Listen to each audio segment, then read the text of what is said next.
Home ownership is supposed to be the American dream, the heartbeat of stability and wealth. But the numbers tell a different story. White home ownership, 72%. Black home ownership, 44%. That gap isn't accidental, it's inherited. If I had $1 million in my pocket right now, I still probably have trouble. We still probably have trouble. Throughout this Truth Be Told series, we're exploring racial inequity across the lifespan. How systems, history, identity, and opportunity shape every stage of life for Black and brown Americans. Today, we turn to one of the most powerful drivers of stability and wealth in this country, home ownership. And we do it through the story of Wylie and Njeri Hughes, a couple who crossed continents, carried their faith, and worked hard to build a future for their children, only to find themselves facing barriers that weren't supposed to exist anymore. Before we hear their story, let's take a moment to imagine what home and belonging should feel like. Peace to Me by Esther Ayesire. When I think of peace, I see myself in a world where I can truly be myself, who I choose to be, where I can just let go and be comfortable with who I am. A world with no hatred, racism, or pain. A world where no one is judged or criticized. A place with equality and value of people's lives. A time of joy and togetherness where no one is thought as of good or evil.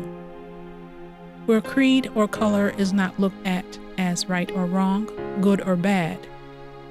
Where no one is offensive, cruel, or rude. A place that makes it possible to stay in a good mood. When I think of peace, I see a gentle wave laughing up a beach. The smile shared between a mother and her child. The silence of peace and quiet. The lack of hatred, war, and riots.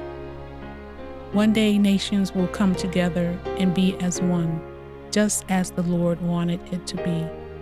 We are all one people, put together in one world.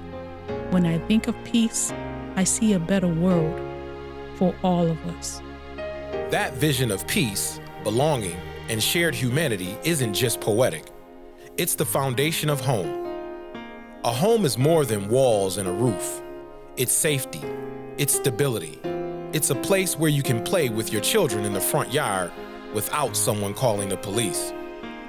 But for many Black families in America, that peace is still out of reach. Not because of personal choices, but because of policies and practices stretching back generations. Today, we follow Wylie and Njeri as they navigate the promise and the peril of trying to buy a home in Western New York. Wylie and Njeri. Yes, sir. Welcome. Thank you. Thank you for having us. Thank you. Tell me a little bit about yourself. I'm from Atlanta, Georgia. I guess we'll start just from me being a pastor. I bounced around a bit. I came to Buffalo from Florida. Okay. But I was called to come here, and now I'm serving at a church in Orchard Park. It is a predominantly white church, all white community. We've been here for about 3 years. And Njeri, so what about your journey to Buffalo? So I was born in Nairobi, Kenya. I grew up in Nairobi, and then at the age of 26, I moved to Budapest, Hungary, where I did some volunteer work. And somewhere along the way was in America for a little bit. I met this guy. Then we got married and moved to Hungary. And then from Hungary, we moved to Florida because of his job. And then we moved up here because of his job again, because he got called to churches around. So yeah, that's how, I'm the good wife. All right. Yeah. All right. So how long have you two been married? We have a lot of numbers, don't we? Yeah, we've been married for 13 years. Okay. We've only been together for 10? No, 11. 11. Because the first few years there was a lot of immigration. Yeah, immigration problems. I might imagine, yeah. For another day. Oh yeah, that's another podcast. Yeah. So how did you initially meet? I know you mentioned it, but can you give me some details about how you guys met? So I was an exchange student at the seminary he graduated from, and there was a block party, So he came for the block party, and the rest is history. Yeah. Okay. Yeah. All right. So block party. Yeah, it's block party. I like to hear that. Seminarians can get, man, listen, people think that we're all holy and pious. Yes, nah. we are. But we also have to party hard. Yeah, you work hard to play hard, okay? Okay. What was it like in your childhood? Did your parents own a home? Well, for me, no. For me, I grew up in a single parent household. My mom, I think I was 12 when she adopted some cousins, some distant relatives. So 3 kids, 1 parent. My mom worked 2 or 3 jobs. Mm-hmm. You know, she was hustling. We moved in with my grandparents. They had a little farm in Georgia. And so that's where I grew up. And then every place we lived after that was apartments. You see what I'm saying? So I didn't know anything about home ownership. I didn't know anything about credit. So Njeri, can you tell me about your experiences growing up in Kenya? So I grew up in an upper middle class family. So I grew up pretty wealthy, to say the least. And then, I mean, compared to Wylie especially. And we owned a house. My parents owned multiple rental properties. I don't have any student debt. I have 2 undergraduates, 2 master's, and a PhD that was all footed by my parents. Their stories highlight something researchers have been saying for years. Wealth isn't just about income. It's about what your family had access to, homes, assets, supports, long before you were born. In the United States, those differences are especially stark because home ownership has been the primary way families build and pass on wealth across generations.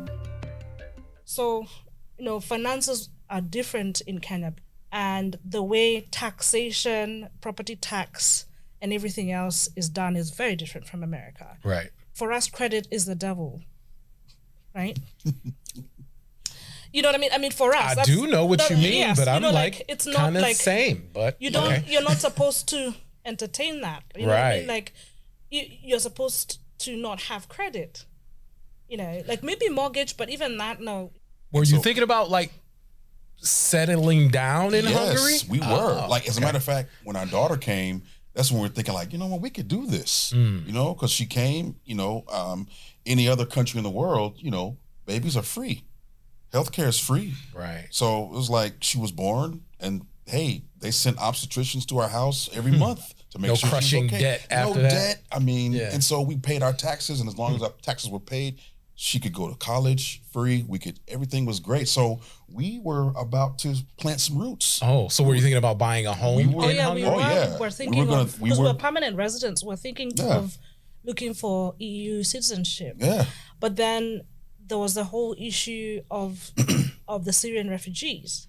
And when Brexit happened, the Brits said, we're not taking anybody else. Yeah. We are good. So Hungary was like, well, if Britain is not doing it, we don't have to do it. Right. But then they started all these campaigns, like against if you're an immigrant, if you're an immigrant, go home. Yeah. So you guys got swept up in that. Because we were standing out where the black folk were. Yes. And we lived in an apartment that was really nice. It was really nice. And it was one of the few places that would take us. And so we knew at that point, we're like, well, we're going to be struggling now. Yeah. And it didn't matter how much money we made. It didn't matter our skills, our talents, that the people would not accept us. So that's when we're thinking, okay, what are we going to do? And that's when the door opened to Florida. Right. And then that sort of ties us back into getting to Florida and then trying to find a home in Florida, because I was thinking that this was going to be where we're going to stay, because we got a kid. I'm not trying to bounce around all over the world. If we're going to go to Florida, we're going to plant our roots in Florida. So 2 people from different continents, different financial upbringings, building a life together. And like many families, home ownership became a part of that dream, and for good reason.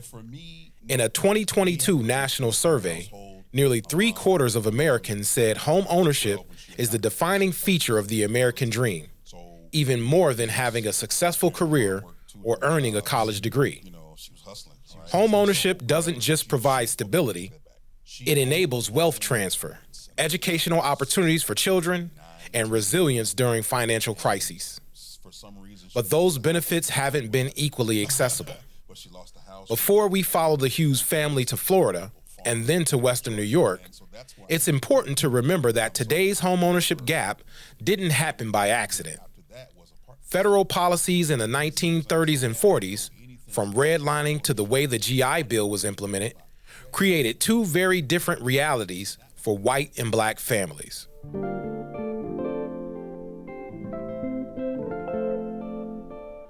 And that was the thing. When we got to Florida and we started, okay, we're going to get a house because I'm making money. I was balling, right? Okay. And so I'm thinking, this is great. I got the income. Let's do it.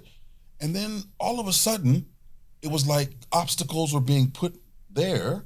Okay. And so I'm like, all right, well, let's fix it. So income was no problem. Then it was, well, you need credit because your credit's young, because I didn't have a credit card. So I'm trying to build credit and I have no understanding of credit at all. Right. And so I got the secure card, was paying it off, but then they said, well, you can't just max it out and pay it off. That's going to hurt your credit. I said, that doesn't make sense. That doesn't grow your credit. Right, doesn't grow your credit. They want you to pay some of those interest fees. Yeah, so I'm thinking. And those are things that you don't know. You think, oh, credit card, pay it off each month, don't get in trouble. It should grow. Exactly. That's not the case. And so you didn't really have to think about that in Hungary because of the way things were set up. They don't have credit. Right. In Hungary. Right. Not But like you come that. back to the United States and now you're trying to get these things arranged and figure out the system. Right. Even though you have money coming in, wife has the PhD. Yeah. Right? Yes. Okay. Yes. So you're ready, like, okay, let's go. Give me the house. That's right. This should be open and shut, right? It was not open and shut. Then I moved to America and I'm being told I need a credit score. What the heck is a credit score? And then I had no credit score. Like my credit score was non-existent. Right. I couldn't even open a bank account. So did that impact your credit too? Yes, because I was his Yes. Yep. dependent who has non-existent credit. Yep. And then because he had left, so he didn't have any credit. I mean, there was no credit history for the 6 years he was away. Yeah. So his credit was kind of like it Just was like hers. It was Non-existent. Non-existent. almost yeah. non-existent. Yeah. So it was really difficult. And you didn't know all these things. No, can you coming imagine? back. I couldn't open a Right. bank account in America. The U.S. is unusual in how heavily it relies on credit scores to decide who gets access to major financial opportunities. Unlike many countries where income and savings are enough, the American system rewards long credit histories, something many immigrants, young people, and returning veterans simply don't have. Okay, so now you also were a veteran, correct? Yes, I'm a veteran. Yeah, I served in the Marine Corps. You should have access to funds to purchase a home. How did that? Yes. What happened with that? It's funny because they advertise this as this benefit for veterans, but what they don't tell you is the stipulations behind that loan. The VA loan is great because it covers your down payment, right? It covers your down payment, Covers your down closing payment costs, and some closing costs, right? So that's the advantage. Yeah. But what they don't tell you is the house that you want, it has to be turnkey. Why? Meaning you gotta, whatever the house is, you need to be able to move into it that day. Oh, move-in ready. Yeah, if Gotcha. you gotta do any kind of renovation, they won't give you the loan. And here's the irony. The VA loan program was designed to help veterans buy homes after World War II. But because it was administered locally, black veterans were often denied loans altogether, especially in the South and Northeast. That legacy still shapes how some black veterans experience the housing market today. How many homeowners you know that's trying to sell a home are gonna spend that kind of money? Not in today's market. Not in today's market, and not in Florida at that time, at that time either. Okay. So yeah, that was a big challenge for us. So eventually that looking for a home in Florida just kind of fell by the wayside. We had no choice. No, not really fell by the way. We actually got pre-approved. Like it took a long time to get pre-approved. Yeah. But when we were finally given like pre-approved, that was the end of 2019. Yeah, it was COVID. And then when we started looking, COVID happened and the whole process just... Oh man.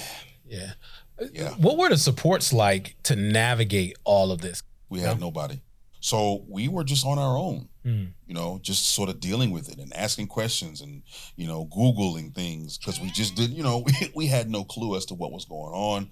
The pandemic further, exacerbated the problem because people just weren't willing to go outside. They weren't willing to leave. Yeah, it was an interesting time. It was very, especially when you look back now. Yeah, it was challenging. It was very challenging. So we had the pre-approval, but then it was almost like every door just closed because they were like, well, I'm not leaving the house now because where am I going? So they said, well, we'll just wait it out. And so we just waited it out until we just said, well, forget it. When this is over, we'll start again. Then we moved. The winds of opportunity shift again. And once again, the door is open. I got the call from a church that I had no intention of going. I said, I'm not moving to Buffalo because it's too cold. Why would I leave the beach to go to the snow mountains? I was just like, no, I'm not going to do it. And Njeri was very persuasive. She said, what have we to lose? What have we to lose? It's an upgrade. It's a larger church. They're offering more money. It's a slower pace. One of the best schools in the school systems in the country, Orchard Park. So they started over in Western New York. New job, new income, new hope. We get to Buffalo and we're starting house hunting because now we got another kid. And we kind of felt like, this is going to be better because pandemic is over and this is New York State. It's not Florida. The people actually kind of care for you up here. And in Florida, they don't care. If you got money, you can get any house you want, whether it's been flooded or hurricane damage. They don't care. But again, the process here, it was very challenging. I get a mortgage broker in Orchard Park, and he basically says, yeah, we'll see what we can do. No problem. What's your income? I give him all the information. And he's like, hey, this is great. Let's go. And then he comes back and says, we can't give you a loan because the algorithm won't let me. And your credit score is very low in your Actually, he didn't say that initially. He just said the algorithm won't let me give you a loan. And I said, I don't understand what you mean. He said, well, we give loans based on algorithms, and the algorithm is comprised of all of these metrics: your income, your debt to income ratio, things that I had never heard before. What's a debt to income ratio? Credit history, not credit score, but credit history. How long have you had credit? I'm like, when did this happen? So the goalpost was moved again. We had a colleague in the church who does business with that individual, and he cursed him out and was like, hey, this is my pastor. What do you mean you can't give him a loan? We know people that you've given loans to, they don't have a dime to their name. Right. So you better give him something or we'll quit. He was adamant. So then the guy brought me back in and was like, we can get you a loan. But the loan was like 200 something thousand. What? 250, I think. Like 250. But in Florida, it would have been approved for 400,000. Yeah. So. And that was at a time when your credit score was lower. It was even lower. Right? And you had less income. And we had less income. And then they said we can't give you a VA loan at all. Yeah, they told me because your credit score is too low. Credit score was too low to get a VA loan. Yeah. And these algorithms, they're supposed to make lending fair. But multiple studies show they often reproduce old biases in new forms. Black borrowers are more likely to be denied conventional mortgages, even when they have the same income, credit scores, and debt-to-income ratios as white borrowers. And then we're talking with another colleague who is similarly a pastor in the area. So they came and their income was significantly lower than Wylie and I. Their credit scores are horrible. They had hundreds of thousands of dollars in student loan debt and all the medical debt and all this kind of thing. And they applied, and we're the same age bracket. And they applied, and this man, a white man who was earning maybe a third of what he's earning, they got approved for $500,000. The Hughes' experience mirrors what researchers see across the country. In federal lending data, Black applicants are denied mortgages at significantly higher rates than white applicants with identical financial profiles. Yeah, the algorithm, I still don't know what algorithms means, but I know that another thing we know that we've, now you kind of put two and two together is you can't leave your race anonymous in these forms. Well, I'm thinking that's one of the things in the algorithm. That is one of the things which in the algorithm. Pretty sure is illegal. Yeah. Well, but it's there. It's there. It may not be there explicitly, but it's there. So that says a lot about the systems that Black folks have to navigate, right? Okay. So now I need to know. So we went and asked this guy again, what do you mean about algorithms? And he said, well, there are 3 types of credit scores. And the realtors use a specific different one, which is not out of, how much is credit score? 900 points. So this one is 1,000 points. Yeah, so, something like that. He came Just up with some things. I said, I know about the different credit reporting agencies. I know about Experian. I know about What are you talking TransUnion. about? And he said, no. It's a lender. It's one different one for lenders. Yeah, he said, that's the consumer credit report, but we go off the lender's credit report, which I had never heard of before. So this sounds a lot like redlining. Hello. The Fair Housing Act outlawed redlining in 1968, but outlawing a practice doesn't erase its impact. Redlining, as defined by the Federal Reserve, is when lenders provide unequal access to credit based on race or neighborhood racial composition. Even today, Black and Latino applicants are more likely to be denied conventional mortgages, even when they have the same financial profiles as white applicants.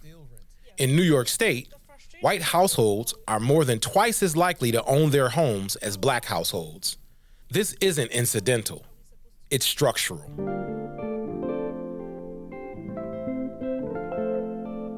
You're going to these people and getting this information, they're sending you somewhere else, and you come back to the very same people like, oh, wait a minute, by the way. Exactly. Yeah. That had to be extremely frustrating. Very frustrating. Oh, yeah. Very Because we had a lot of money. Like, you're like, we have all this money in the bank. We have money. Ready. We had the down payment ready. We had a plan. I mean, we were ready. So were you renting at the time? Yes, we were renting. Mm-hmm. Still renting. So there's what's legal, but there's what people have access to do to skirt what's illegal and make things difficult or impossible for you. And then you have the burden of history, right? So we learned that the land, the area that we live in, that we're renting in right now, was all owned by one family. I won't say their names. Owned by one family. And as they parceled out different sections of their land, they wrote clauses into the deeds, not the mortgage, the titles to the house, but the deed to the land, that it could not be given, sold, or rented by an African American. And this was explicit. This is a law. Now, from my research, I learned that was rescinded. But the thing is, these people are still in business, and they've been doing it this way for so long that it becomes standard practice. So the law might have been rescinded, but they're still engaging in the practice. The practice, i.e. the culture. The culture. The culture. Amen. Yes. Yeah. The culture. So all these systems that are upholding this illegal practice that has been erased from the books, probably still on the books. Probably still on there, yeah. Right? Let's be real. What Wylie discovered, clauses restricting who could buy land, used to be standard practice across America. These covenants were outlawed in 1948, but their influence never disappeared. Many neighborhoods still reflect those old boundaries. You still have to navigate and deal with those people, and the algorithm is probably just tied to that practice and that culture. Yeah. So there's no answer that you could get that would satisfy it. No. If I had $1 million in my pocket right now, I'd still probably have trouble. We still probably have trouble. Well, we have a professional football team, and a lot of those players stay out there. Yes. They have trouble. They have a lot of trouble. They have trouble. Oh, yeah. Really? Oh, yeah. We've talked to some of them. Wow. Yeah. We've talked to some of them. Many of them have the same experience that I've had. These aren't isolated stories. They reflect broader patterns.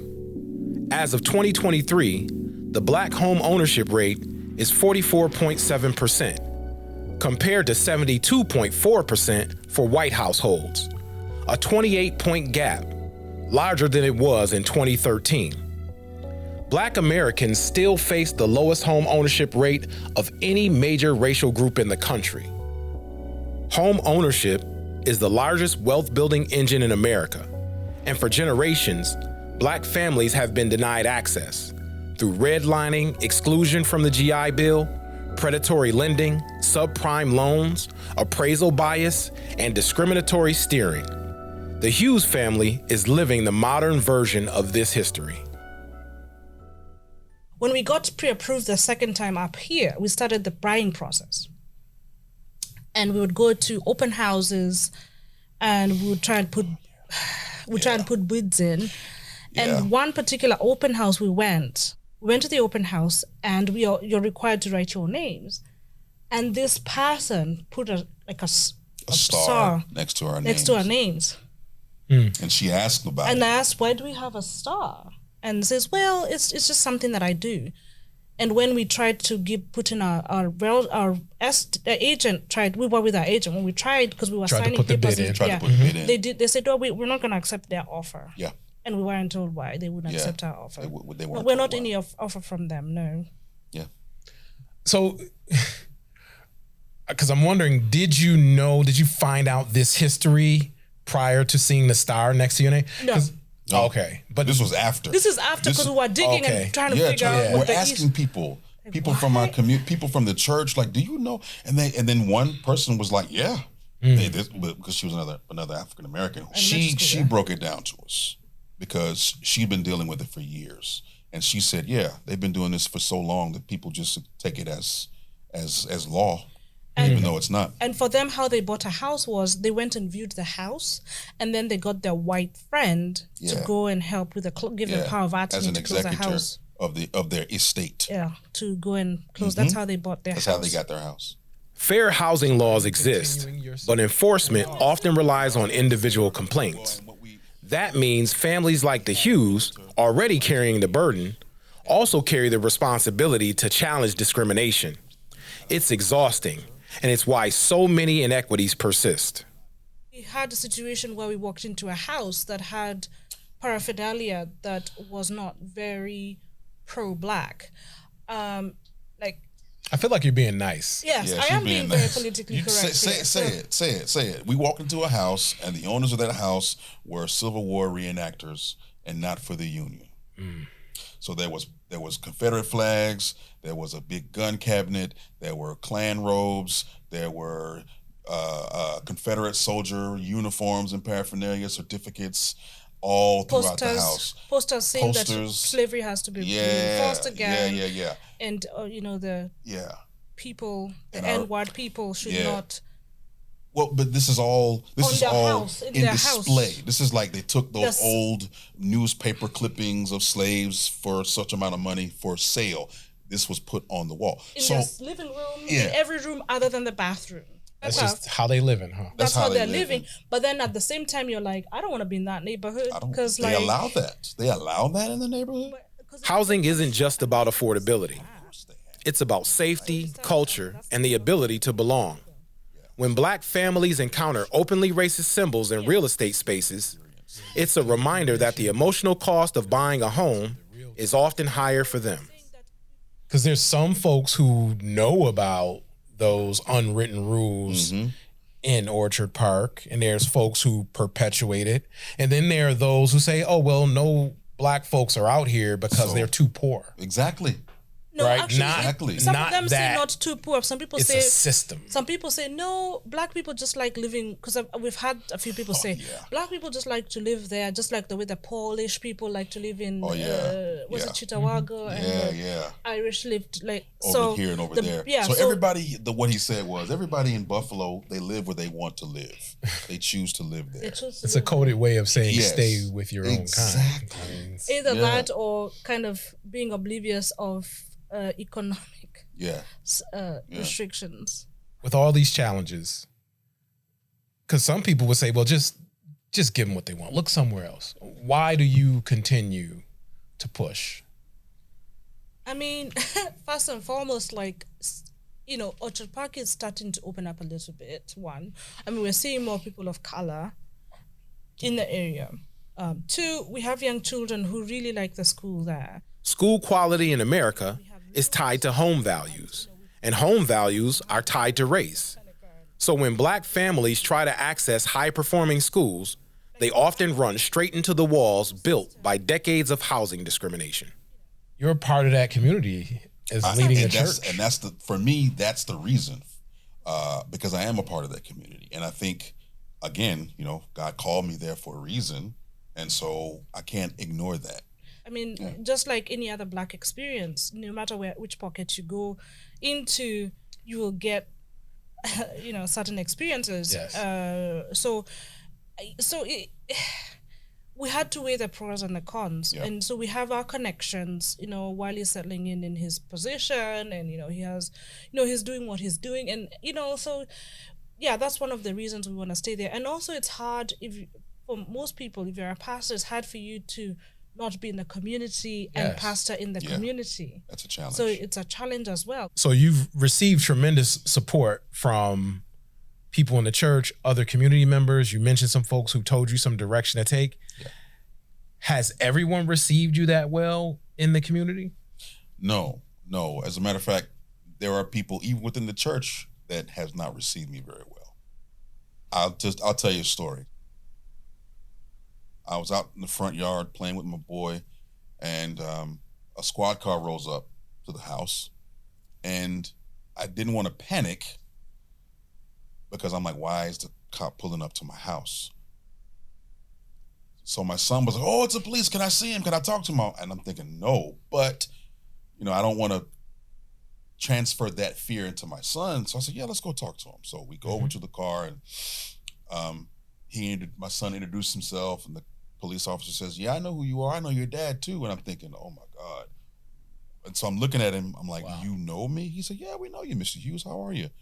And I'm like, I'm fine. And I said, well, how did you know me? And he said, well, because a lot of people have sent reports about you. They report you because they said that there's a theft in the area. There's someone lurking. A black man creeping around the church. And then he had an incident where a policeman was, pulled up on him at a parking lot of a strip mall and had his hand on his gun. Oh, yeah. He jumped out of the car, and I didn't even know, no siren, no lights. And I had my boy. I had him. He was still young. We had just moved up here, and I had him in my arm, and I turned around, and there's a cop with his hand out and his other hand on his pistol. And he was like, where are you going? I said, I'm going to get an edible arrangement. It was my wife's birthday. And he said, where do you live? I said, I live over there by the church. For many Black homeowners and renters in predominantly white suburbs, police encounters are part of the landscape. Studies show Black residents are more likely to be reported as suspicious, even in their own neighborhoods, and more likely to experience police intervention for everyday activities.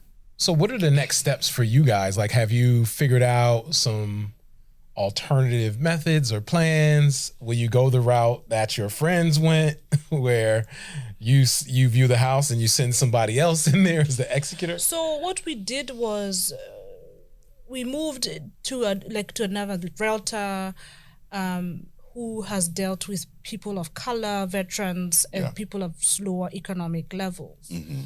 And that has proven to it's looking like, so we don't know yet. So we are still in the process. Yeah. We've only seen one property with the said individual, so we can't really tell you.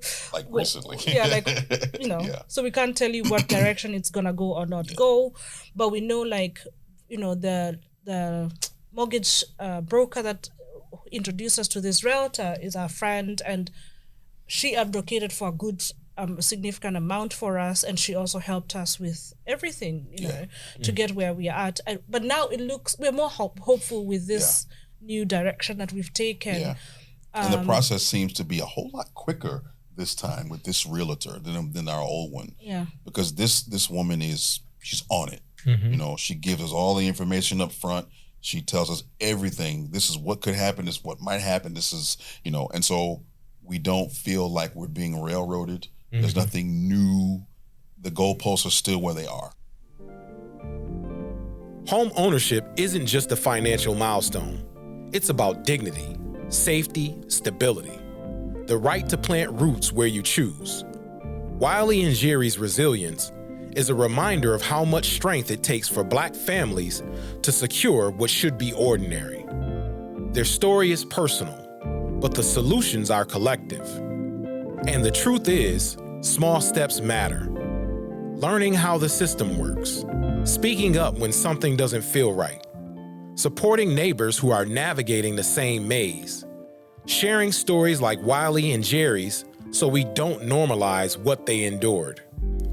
Change doesn't happen all at once, but it happens when more of us decide that everyone deserves a fair shot at home. Well, I appreciate you guys sharing this story, and I certainly will be thinking about you as you continue to push and demand that these things change, because I think if you guys aren't fighting this fight now, then someone else will have to fight it much later. Yeah. We don't want our children to have to fight that fight. We just, that's another reason why we're staying. Because it's like, you know what? We'll keep running. Mm-hmm. We leave, we'll keep running and running and running. At some point we have to take a stand. If not for us, for our children. So we're in it. We're in it for the long haul.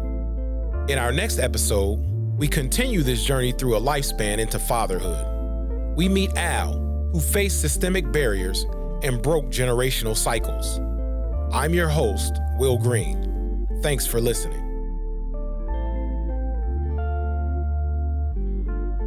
Truth Be Told is a production of Buffalo Toronto Public Media and Cruise Control Media in collaboration with Clementine Gold Group LLC and WUFO.